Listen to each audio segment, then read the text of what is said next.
बहुत समय के बाद ये वीडियो बना रहा हूँ इस चैनल पर। कुछ लोगों का एक प्रश्न है कि मुसलमानी मंत्र खराब होते हैं क्या? हमारे देवी देवताओं के हिंदू धर्म में जो मंत्र हैं और उन मंत्रों में क्या भिन्नता है? पहली बात तो शब्द ही ब्रह्म है। एक एक शब्द जो है जोड़कर, जो पुराने मनीषी रहे, विद्वान रहे, तांत्रिक रहे, इन्होंने कुछ शब्दावली को ऐसे जोड़ा आपस में कि वो मंत्र बन गया।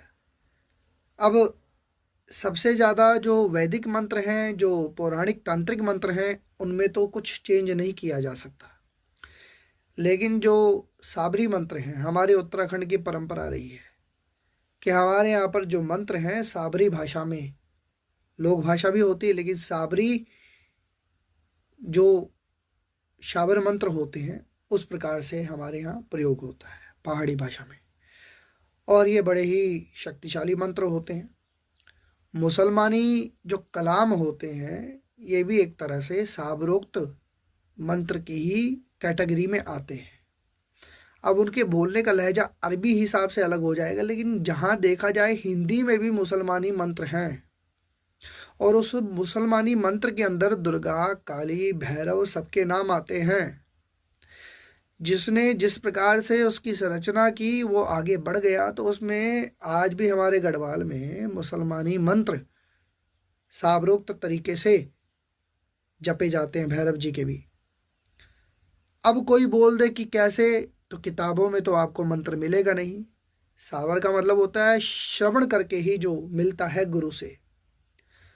और कोई बोले ऐसे, तो हम अपने उस पहाड़ी लहजे से अगर बात करें तो मुसलमानी मंत्र तो फिर हमारे पास भी हो गए, क्योंकि उसमें कई शब्द ऐसे हैं जो कोई सुन ले तो उसको लगेगा ये तो मुसलमानी मंत्र हैं, लेकिन बीच में ही काली, बीच में ही भैरव, इनके भी नाम आए।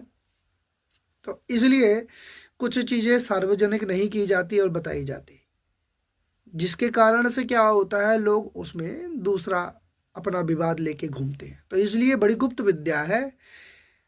गुप्त विद्या पात्रता के हिसाब से ही किसी एकांत में अकेले शिष्य के और गुरु के बीच में ही संवाद होता है। जो संवाद होता है वही मंत्र बन जाता है। तो इसलिए आपके प्रश्न का उत्तर यही है कि जो गुरु से मिल जाए बस उसको जप लो, लेकिन हाँ परंपरागत होना चाहिए, अपने धर्म विशेष का होना चाहिए, तभी आपका भला है। दूसरे का क्या पता क्या आपके लिए क्या सोच के बैठा नुकसान।